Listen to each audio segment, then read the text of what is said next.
Tous. Et à mon avis, c'est un bouquin qui est vachement important pour la gauche française, parce qu'elle apporte un fondement scientifique à la notion d'égalité. Qu'est-ce que ça vient dire? Ça vient dire, à partir de statistiques, dans les sociétés égalitaires, il y a une plus longue espérance de vie, il y a un plus faible taux d'incarcération, il y a une plus faible mortalité infantile, bref, il y a plein d'indices de bien-être qui montrent que ça va beaucoup mieux dans les sociétés qui sont égalitaires par rapport à des sociétés inégalitaires comme les États-Unis ou autres, quoi.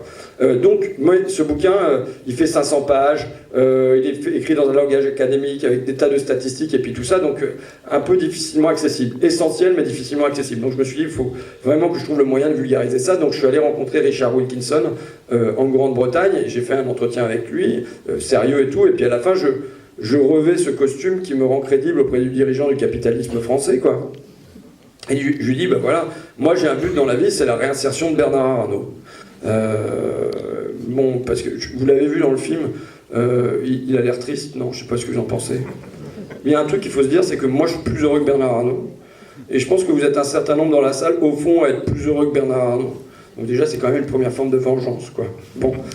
Mais par ailleurs, j'ai pas gardé tellement d'images d'archives parce que ça coûte cher, mais quand on le voit dans des images d'archives, il avance comme ça, un peu voûté, entre deux murs blancs, derrière des parois de verre. Quand une secrétaire lui tend le café, c'est du bout des bras, comme ça, en tremblant. Dès qu'il sort dehors, c'est entouré par des vigiles.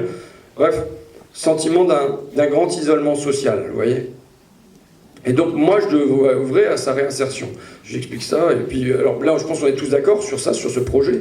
Maintenant, quelle est la méthode qu'on peut employer? Bon, moi, vous avez compris que c'est par la frite que je veux y arriver. Ah oui, la frite, aliment populaire par excellence. Là, on a bouffé au resto. Allez, je te pique une dans ton assiette, on la plante tout dans la sauce samouraï, et puis tout ça. Donc, c'est le partage et tout ça. Donc, j'explique ça à Richard Wilkinson. Passé par Oxford, Cambridge, la London University, traduit en 27 langues, qui a fait la une du New York Times, la frite, quoi. Bon, sceptique. Il me dit non, je pense que ça peut pas fonctionner comme ça. Je dis bah d'accord, mais alors si c'est pas la frite, moi je suis complètement désarçonné. Qu'est-ce qui va marcher alors? Et il me dit, je vais vous donner un exemple. J'avais ma grand-tante, elle était assez riche, et pendant la Deuxième Guerre mondiale, elle s'est retrouvée prisonnière dans un camp en Asie du Sud-Est, et pendant un certain temps, elle a été assoiffée, elle a été affamée. Mais quand elle est revenue en Grande-Bretagne, elle a dit « Au fond, ça m'a fait du bien, ça m'a rapproché des gens. » À ce moment de la discussion avec Richard Wilkinson, je veux dire que j'étais complètement outré.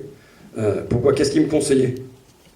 De séquestrer Bernard Arnault, de l'assoiffer, de l'affamer. Moi, je viens rencontrer un grand universitaire, je me retrouve avec Jean-Marc Rouillant d'Action Directe, quoi. Bon.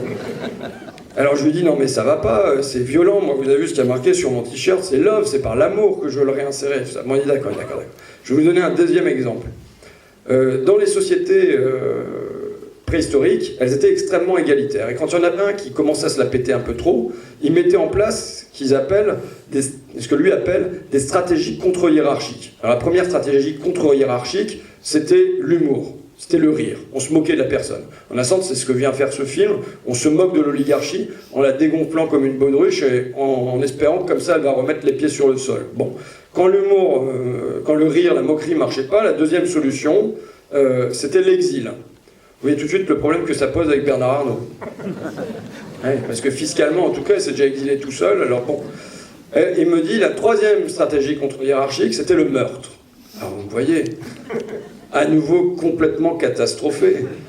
En disant, mais attendez, quand même, est-ce qu'on n'a pas progressé un petit peu depuis la préhistoire? Si, c'est vrai. On a inventé une nouvelle stratégie contre-hiérarchique. Ça s'appelle la démocratie.